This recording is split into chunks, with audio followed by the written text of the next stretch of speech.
At 02:23 hours, 3 Ukrainian FP-1 drones crossed into Russian-monitored waters at 180 clicks per hour, heading for a Russian ship that had been strangling Ukraine's naval drone operations. The Russian spy ship sat 15 miles off Novorossiysk, its R381T arrays listening like a hawk on a fence post. For 6 weeks, it logged patterns of life and was days away from predicting strikes before they even launched. While the patrol had been relatively quiet so far, everything was about to go sideways in a matter of seconds. Unknown to the Russian spy ship, the Ukrainian drones skimmed 3 meters above the waves, heading straight their way. Their plywood construction gave them a radar cross-section smaller than a seagull, essentially invisible to systems designed to track aluminum birds. 20 minutes after launch, a Russian Forpost R reconnaissance drone appeared on the horizon, patrolling in its standard racetrack pattern 30 clicks off the Ukrainian coast. The Forpost's Canadian-made MX-15DI camera could spot a basketball at 5 kilometers away. Its thermal mode detected temperature differences of just 2 degrees Celsius.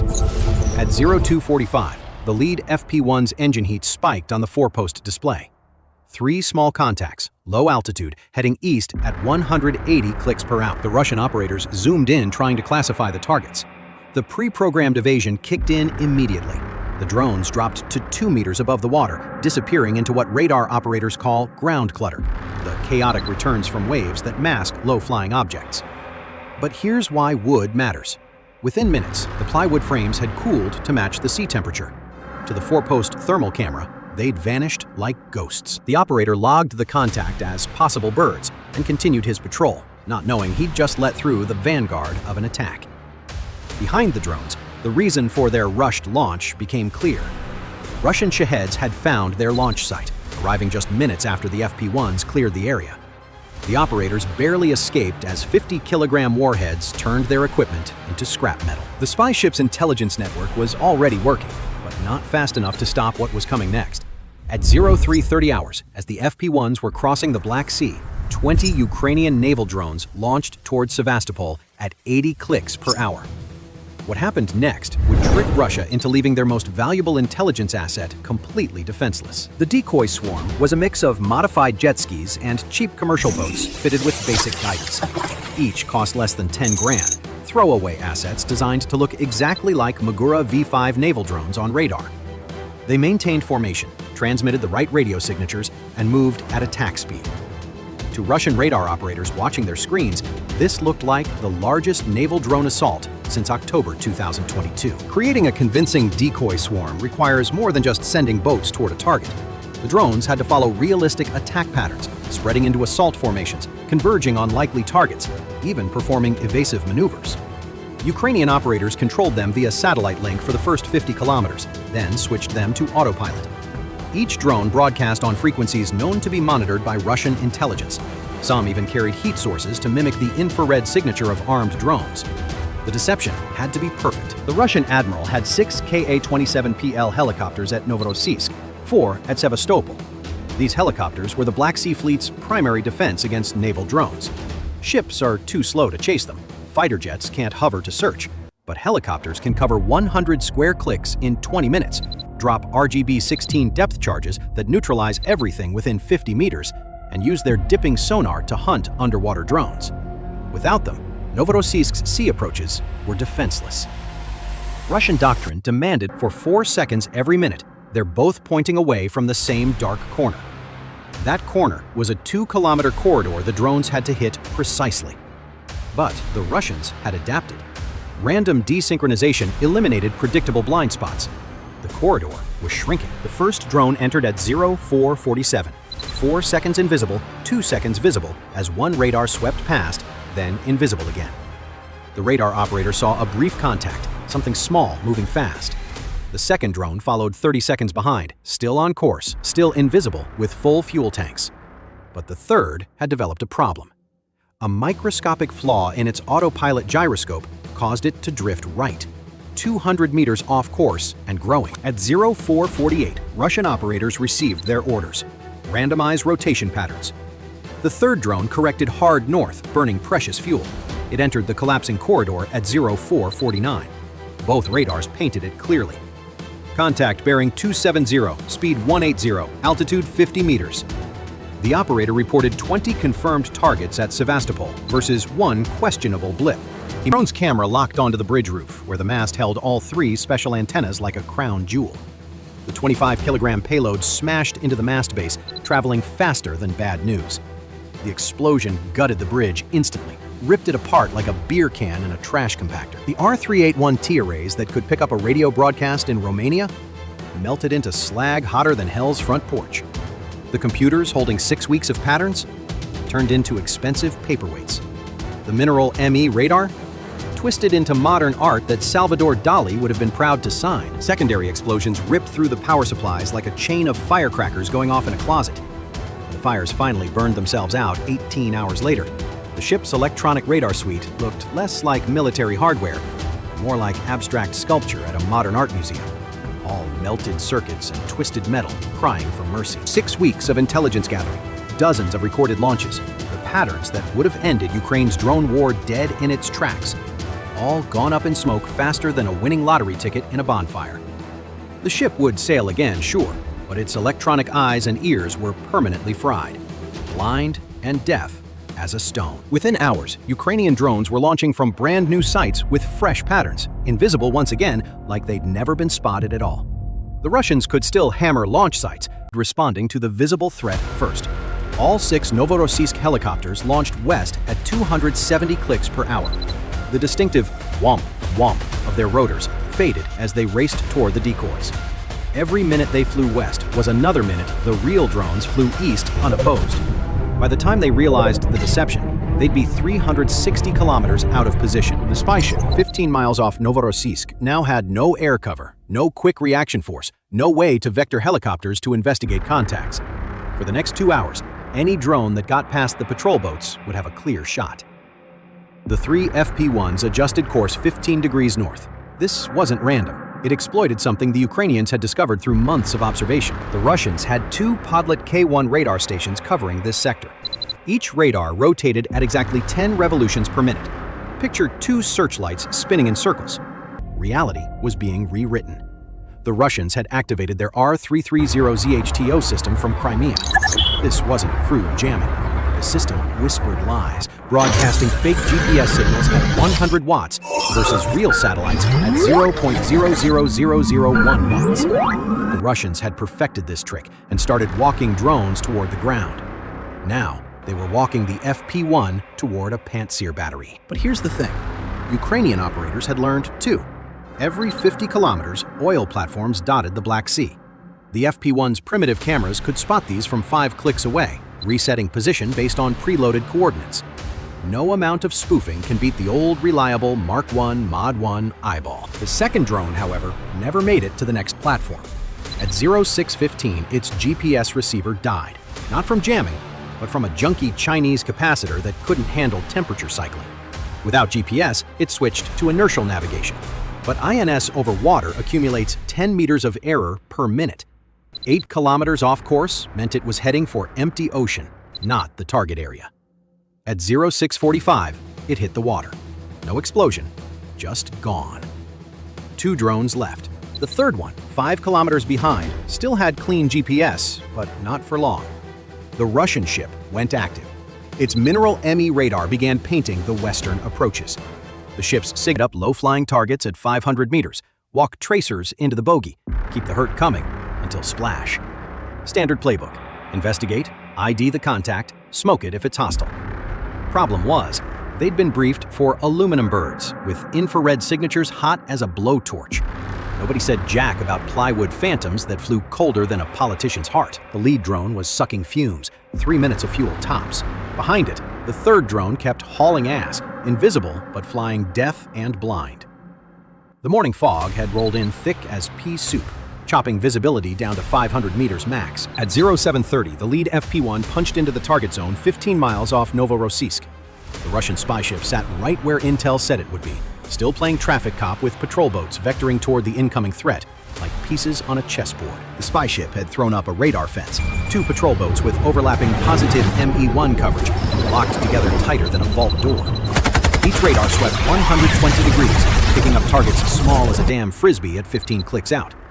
Classic Soviet playbook, banking on one thing: Mother Nature playing ball. But the Black Sea wasn't having it.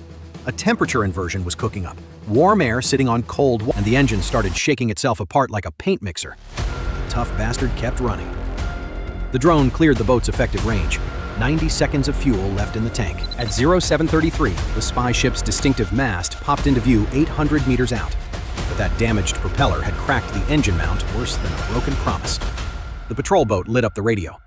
Drone inbound, bearing 285, damaged but still airborne and pissed. The bridge crew snatched up binoculars, scanning south where the boat was pointing like hunting dogs on a scent trail. Smart money would have been looking northwest instead. The third FP-1 had caught every green light. Flying on mechanical gyroscope alone, like some old-school barnstormer, it held course steady as a laser. It ghosted out of the morning haze at 0734, coming in from the port bow at 180 clicks per hour, now just 10 meters above the deck, low enough to taste the salt spray. The lead drone's engine finally threw in the towel at 0734, starting its final glide like a paper airplane running out of steam. But that lead drone had earned its paycheck. Every Russian eyeball was glued to watching it pancake into the drink, while the real nightmare closed in, unseen, like death on silent wings. The ship's navigation radar couldn't tilt down past -5 degrees. The designers never figured some crazy Ukrainian would come at them from below the horizon. The patrol boats were caught with their pants down, completely out of position. The bridge crew was eyeballing the wrong sector, like fans watching the wrong end of the field. But here's the kicker. Just like the Ukrainians leaned on visual fixes, so did the Russians. And the engine started shaking itself apart like a paint mixer. The tough bastard kept running. The drone cleared the boat's effective range. 90 seconds of fuel left in the tank. At 0733, the spy ship's distinctive mast popped into view 800 meters out. But that damaged propeller had cracked the engine mount worse than a broken promise. The patrol boat lit up the radio.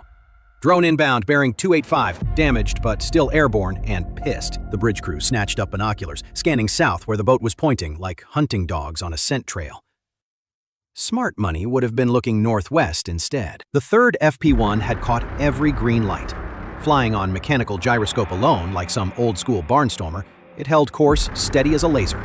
It ghosted out of the morning haze at 0734, coming in from the port bow at 180 clicks per hour, now just 10 meters above the deck, low enough to taste the salt spray. The lead drone's engine finally threw in the towel at 0734, starting its final glide like a paper airplane running out of steam. But that lead drone had earned its paycheck. Every Russian eyeball was glued to watching it pancake into the drink, while the real nightmare closed in, unseen, like death on silent wings. The ship's navigation radar couldn't tilt down past -5 degrees. The designers never figured some crazy Ukrainian would come at them from below the horizon. The patrol boats were caught with their pants down, completely out of position. The bridge crew was eyeballing the wrong sector, like fans watching the wrong end of the field. But here's the kicker. Just like the Ukrainians leaned on visual fixes, so did the Russians. A Russian lookout finally spotted the third drone at 300 meters. Too damn late. The drone's intelligence team was also working. Every electronic device creates harmonics, ghost frequencies when circuits resonate. This is what they would exploit. At 0723, they found one. Bearing 285, 180 clicks per hour, 15 clicks out. The ship's radar locked on. The lead drone's primitive threat receiver registered the lock, but wood confuses radar designed for metal. The Mineral M's algorithms look for sharp returns from aluminum. Wood gives mushy, inconsistent returns. The radar kept losing lock. The operator reported intermittent contact, possibly birds. The third FP-1 made a decision its simple programming allowed. Detecting radar ahead, it shut down everything except its mechanical gyroscope, flying blind on compass heading alone. But running this electronic warfare system caused another problem. Its R934UM jammers, protecting against naval drones, were creating electromagnetic noise across multiple bands. The jammers operated at 20 to 1000 megahertz, right in the middle of the ship's communication frequencies. Every time they transmitted, they degraded their own radar returns. Russian doctrine called this electromagnetic fratricide, your own systems interfering with each other. A calculated risk, the manual said, and they were about to learn the true cost. At 0725, the ship threw a patrol boat at the intermittent contacts. The boat lit out at 35 knots, crew scrambling to man the forward PKM machine gun. The gunner slammed in a fresh 200-round belt, eyeballed the iron sights, and locked himself against the mount like he was riding a mechanical bull. His loader posted up with 2 more belts ready to rock. They'd run this drill hundreds of times. Like water, warping radar beams upward like light bending through a magnifying glass. This wasn't weird for the Black Sea come September. Water holds its heat while morning air drops faster than the stock market on a bad Monday. That density gap creates what the geeks call an atmospheric lens. Radar jockeys train for this crap, but the correction math assumes vanilla conditions. This morning's inversion was mean. A 10-degree temperature spread across just 50 meters of altitude. The radar beams kicked upward at a 15-degree angle. What registered as 50 meters on the scope was actually 80 meters in the real world. Anything cruising below 30 meters was stone-cold invisible. The FP-1, skimming at 3 meters, might as well have been a damn submarine running silent. The lead drone closed in at 0732. The Russians were sweeping 50 meters altitude, but their beams were actually eyeballing 80 meters. So the drone slipped under like a ninja in the night. The patrol boat caught it visually at 500 meters. The lead drone's camera showed the patrol boat getting bigger, fast. 500 meters. Muzzle flash lit up like the 4th of July. 400 meters. The PKM's signature chatter ripped across the water, that rapid-fire staccato that sounds like an angry woodpecker on steroids. Tracers walked across the surface, painting lines of fire. 3 rounds punched through. Clean holes through wood like a hot knife through butter. 1 round clipped the propeller, marked it probable bird, and returned to tracking the decoy attack. The 3rd drone had made it through, but that maneuver burned 12 minutes of fuel. It would reach the target area with less than 60 seconds remaining. Meanwhile, the Russian spy ship maintained station 15 miles off Novorossiysk. Despite the decoy attack, its mission took priority. But the ship wasn't alone. 2 Project 03160 patrol boats maintained a protective screen circling at 5-kilometer radius around it, standard doctrine since losing the Moskva. The spy ship's radar could see threats the patrol boats couldn't, vectoring them like a quarterback calling plays. At 0500, the decoy fleet performed its final act. As the Russian helicopters closed to engagement range, the 20 drones scattered in different directions. Some beached themselves on empty coastline. Others circled in place until their fuel ran out. A few simply stopped moving. None attempted to reach actual targets. Their job was already done. The helicopters spent another hour hunting stragglers, burning fuel, wasting ammunition on drones that cost less than a single depth charge. By the time they headed home, they were 180 kilometers from Novorossiysk, and half their fuel was gone. The real attack was still coming.